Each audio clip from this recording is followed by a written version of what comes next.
see in Matthew chapter 6? మత్తయి సువార్త 6వ అధ్యాయంలో He said in verse 15, 15వ వచనం,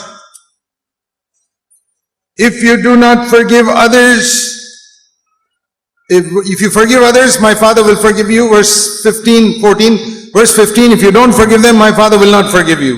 మనుషుల అపరాధములు మీరు క్షమించిన యెడల మీ పరలోకపు తండ్రి మీ అపరాధములు క్షమించును. మీరు మనుషుల అపరాధములను క్షమింపకపోయిన యెడల మీ తండ్రి మీ అపరాధములు క్షమింపడు. How many times have you heard a preacher speak from Matthew 6 verse 14 and 15? మత్తయి సువార్త 6వ అధ్యాయం 14వ వచనం 15వ వచనాన్ని ఎంతమంది బోధకులు తమ బోధల్లో వినిపిస్తున్నారు? You know, sometimes the devil will quote one scripture. కొన్నిసార్లు అపవాది ఏం చేస్తాడంటే ఏదో ఒక లేఖన భాగాన్ని చూపిస్తాడు. You say, does the devil also quote scripture? మీరనొచ్చు, అపవాది కూడా వాక్యాన్ని బోధిస్తాడు. Yes. అవును. He quoted scripture to Jesus. యేసుక్రీస్తు ప్రభువారినే వాక్యాలతో చెప్పాడు. He said, jump from the roof of the temple because the Bible says his angels will protect you. ఆయన అన్నాడు, దేవాలయ శిఖరా నుంచి నువ్వు దుముకు, ఎందుకంటే దేవుని వాక్యం చెప్తుంది నీ దూతలు వచ్చి నిన్ను కాపాడి పట్టుకుంటారని. You know that? తెలుసా మీకు? What did Jesus say? యేసు ప్రభువారు ఏమన్నారు? Yes, but it is also written this somewhere else. I shall not tempt God. ఆయన అవును నేను ఎరుగుదును, కానీ నీ దేవుడైన ప్రభువు శోధింపవలదని కూడా రాయబడింది అన్న. When the devil quotes one scripture, Jesus quoted another scripture to balance it. అపవాది ఒక లేఖన భాగం చూపిస్తుంటే యేసుక్రీస్తు ప్రభువారు మరి ఒక లేఖన భాగం చూపించి రెండింటిని సరిసమానంగా చేస్తారు. So if you don't know the Bible, the devil will quote one scripture to you. మీరు బైబిల్ పూర్తిగా ఎరిగి ఉండకపోతే అపవాది వచ్చి కొన్ని వచనాలు మీకు చూపిస్తాడు. For example, ఉదాహరణ చూడండి. this is what the devil will quote to you. చూడండి ఏ రీతిగా అపవాది మీ దగ్గరికి వచ్చి చెప్తాడు. 1 John 1:9.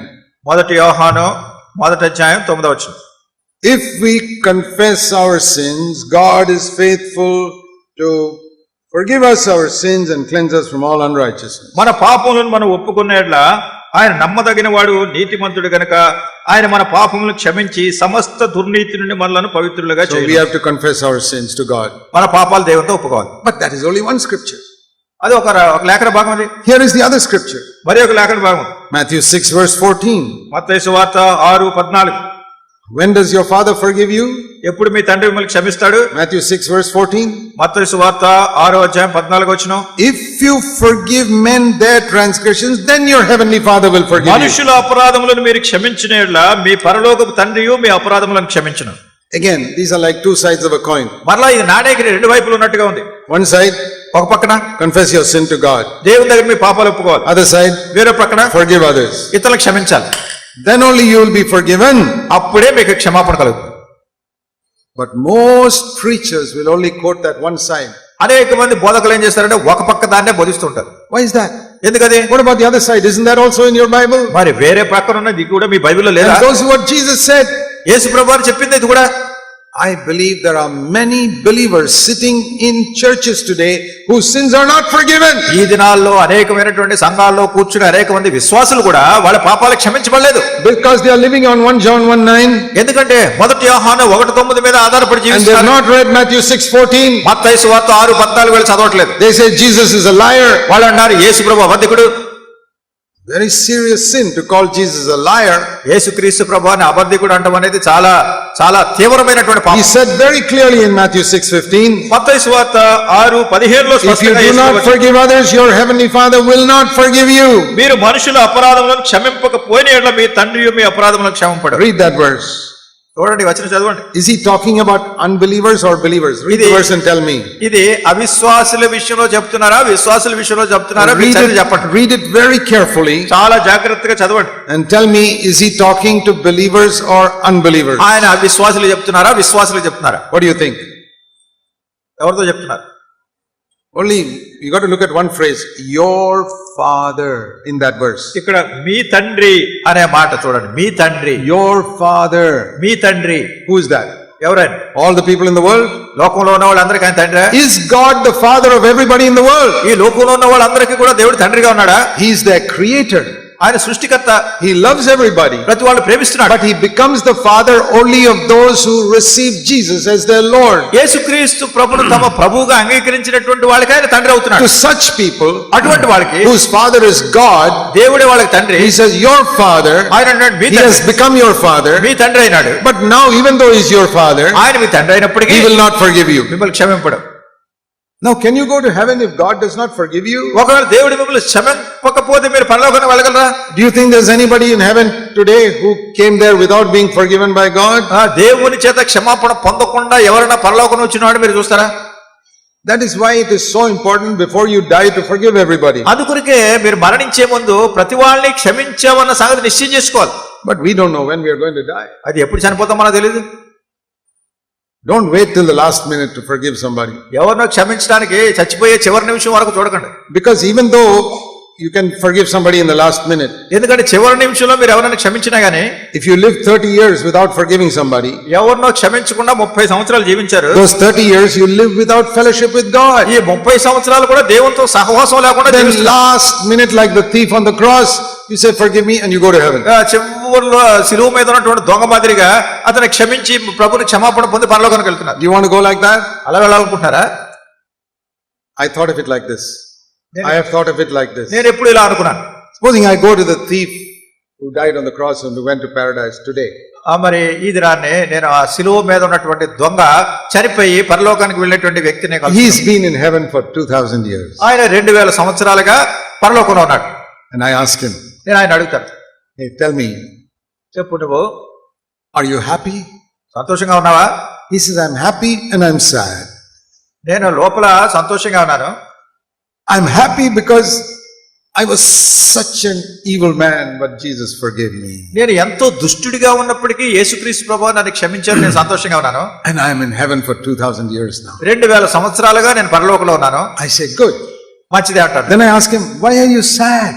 అప్పుడు అంటాను, ఎందుకు నువ్వు దుఃఖంతో ఉన్నావు?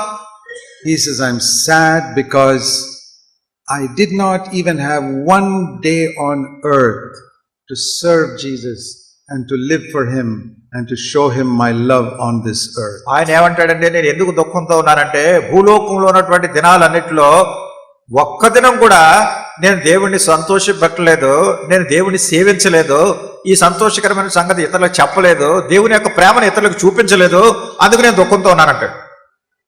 And I say, what about all these other believers who are so many years they are on the earth, they are not doing anything for the Lord? నేనంటాను, మరి భూమి మీద ఉన్నటువంటి అనేక మంది విశ్వాసులు ఎన్నో సంవత్సరాలుగా విశ్వాసులుగా ఉన్నారు, ప్రభు కోసం ఏం చేయట్లేదు వాళ్ళు. Their fellowship with the God is broken because they have not forgiven somebody. మరి ఎవరిని వాళ్ళు క్షమించలేదు కనుక దేవునితో ఉన్న వాళ్ళ సహవాసం పోయింది. I want to ask you, మిమ్మల్ని అడుగుతాను, do you want to be like that thief, last minute you die and go to heaven? ఆ సిలువ మీద ఉన్న దొంగ మాదిరిగా చివరి నిమిషం వరకు ఉండి చివరి నిమిషంలో అడిగి పరలోకానికి వెళ్ళిపోవాలనుకుంటున్నారా? You know, I started living for God when I was about 20 years old. About 20 years old only I started living for God. 20 సంవత్సరాల ప్రాయం వచ్చినప్పటి నుంచి నేను దేవుని కొరకు జీవించడం ప్రారంభించాను. I am also sad. నేను కూడా దుఃఖిస్తున్నాను. You say, why should you be sad? When you were 20 years old, you gave your life to Jesus. మీరు అనొచ్చు, 20 సంవత్సరాల ప్రాయంలో మీ జీవితాన్ని ప్రభుకి ఇచ్చారు కదా. And 51 years you've been serving God. 51 సంవత్సరాలు ప్రభుని సేవిస్తున్నారు కదా. You should be very happy. మీరు చాలా సంతోషంగా ఉండాలి. I said, no. నేను అంటాను, కాదంట. I'm sad because I did not give my life completely to God when I was 3 years old. 3 సంవత్సరాల వయసు ఉన్నప్పుడే నా జీవితాన్ని పూర్తిగా ప్రభువుకి ఇవ్వలేదు, దాని గురించి విచారిస్తున్నానంట. Why did I wait till I was 20? ఎందుకు 20 సంవత్సరాలు వచ్చే వరకు ఎందుకున్నాను? When you know how wonderful God is. దేవుడు ఎంత అద్భుతకరమైన వాడు అనే సంగతి మీరు how wonderful it is to live for Jesus. యేసు ప్రభు వారి కొరకు జీవించడం అనేది ఎంత అద్భుతకరమో. How wonderful it is to spend every day of every year for God. ప్రతి సంవత్సరంలోనూ ప్రతి రోజు దేవుని కొరకు జీవించడం అనేది ఎంతో అద్భుతకరమో తెలుసు. You will feel sorry for even one day that you have wasted not living for God. దేవుని కొరకు జీవించకుండా ఒక్క రోజు మీరు వృధా పరిచినా దాని గురించి దుఃఖపడతారు. I feel sorry that so many years I wasted. అనేక సంవత్సరాలు నా జీవితాన్ని వృధా చేశానని. What about you? మీ సంగతి, wasted years? సంవత్సరాలు వృధా చేశారా? You'll feel sorry now, you'll feel more sorry when you go to heaven. మరి ఇక్కడ మీరు దుఃఖపడతారు, పరలోకానికి వెళ్ళినప్పుడు ఇంకా అధికంగా దుఃఖపడతారు. Make use of the days now. ఇప్పుడే మీకున్నటువంటి సమయాన్ని, మీకున్న దినాలని you want to live in fellowship with God, forgive everybody immediately. దేవునితో మీరు సరైన సహవాసం కలిగి ఉండాలంటే ప్రతి వాళ్ళని కూడా వెంటనే మీరు హృదయపూర్వకంగా క్షమించండి. Not only forgive, say I will, like God says, say I will not remember your sin anymore. క్షమించడం మాత్రమే కాదు, దేవుడు చెప్పినటువంటి రీతిగా నేను జ్ఞాపకం చేసుకున్నా అని చెప్పాలి. Right now where you are sitting, ఇప్పుడే మీరు కూర్చున్న చోటే decide I'm going to forgive everybody. మీరు తీర్మానం చేసుకోండి, ప్రతి వాళ్ళని నేను క్షమిస్తాను. You know there's another problem. ఇంకొక సమస్య ఏమిటో తెలుసా? It says here in Matthew 18, మత్తయి సువార్త 18వ అధ్యాయంలో ఇక్కడ మరి the king got the torturers to torture him in prison. Verse 34. 34వ వచనంలో చెరసాలలో కూడా అతని బాధపరిచే వారికి అప్పగించబడ్డాడు. Not only the king took away his forgiveness, మరి రాజు తన క్షమాపణ తీసేయడమే కాదు, but tortured him. అతన్ని బాధపరచడం. And then he said, verse 35, my heavenly Father will do the same to you. 35వ వచనంలో నా పరలోకపు తండ్రియు ఆ ప్రకారం మీ యేళ్ళ చేయనెను. So your heavenly Father will do two things. మీ పరలోకపు తండ్రి రెండు సంగతులు చేస్తారు. If you don't forgive others, మీరు ఇతరులకు క్షమించినప్పుడు two things will happen. రెండు సంగతులు జరుగుతాయి. One, God will take away the forgiveness he gave you many years ago. 20 సంవత్సరాల కిందట మీకు ఇచ్చిన క్షమాపణ తీసేస్తారు. And put all those 4 crore sins back on your ఆ head. 4 కోట్ల పాపాలు మీ మీద రుద్దుతారు మళ్ళా. But there's one more thing. ఇంకో సంగతి, He will allow the demons of hell to torture you, నరకంలో ఉన్నటువంటి దయ్యాలు అపవిత్రాత్మలు మిమ్మల్ని బాధపరిచేటట్టు చేస్తారు. to trouble you in your body, ఈ దేహంలో బాధ కలిగించేట్టు, to give you all types of sicknesses, అన్ని రకాల రోగాలు వచ్చి, because you have not forgiven somebody. ఎందుకంటే నువ్వు ఎవరినో క్షమించలేదు కనుక. You read in 1 Corinthians chapter 5, 1 కొరింథీ 5వ అధ్యాయంలో ఉన్న there was a సంగతి, man in that church who was committing sin with his father's second wife. ఆ యొక్క సంఘంలో ఉన్నటువంటి ఒక మనుషుడు తన తండ్రి యొక్క రెండవ భార్య విషయంలో పాపం చేశాడు. And he was living in sin and not repenting. అతడు పాపంలో జీవిస్తున్నాడు, పశ్చాత్తాపడటం లేదు. You know what Paul said? పౌలు ఏం చెప్పాడు తెలిసిన? 1 Corinthians chapter 5. 1 కొరింథీ 5వ అధ్యాయం. He said, I have handed him over to Satan so that he can be troubled. Verse 5, 1 Corinthians 5:5. I have handed him over to Satan for the destruction of his flesh. అతడు సాతానుకు అప్పగింపబడిన ప్రభువైన యేసుక్రీస్తు బలముతో కూడా వచ్చినప్పుడు అట్టి వారిని సాతానుకు నశింపజేయడానికి అప్పగించబడ్డాడు. That is the same thing we read in Matthew 18, the torturers to trouble him. మత్తయి సువార్త 6:18 అదే చదువుతున్నాం. 18వ వచనం 35వ వచనంలో బాధపరిచే వారికి అప్పగించారు. Imagine, he was a believer, handing the believer over to Satan. ఊహించండి, విశ్వాసి సాతానుకు అప్పగించబడటం అంటే, Okay, you torturers, you demons, go and trouble this believer. బాధపరిచేటటువంటి వాళ్ళు ఈ దయ్యాలు వచ్చి మనిషిని గాయపరుస్తుంటాయి. Why?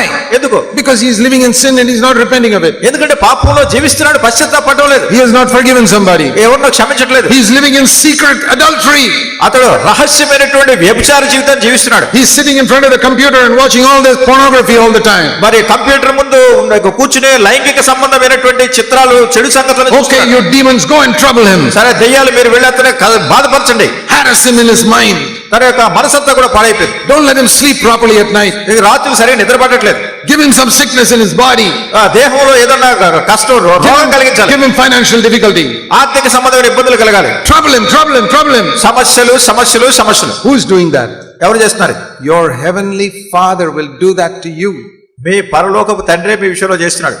That is the reason why many people's prayers are not heard. ఆ కారణాన్ని బట్టి అనేక మంది ప్రార్థనలు వినపడటం లేదు. That is the reason why many believers are sick. ఆ కారణాన్ని బట్టి అనేక మంది విశ్వాసులు రోగాలతో ఉన్నారు. Not all sickness. అన్ని రోగాలు కాదు.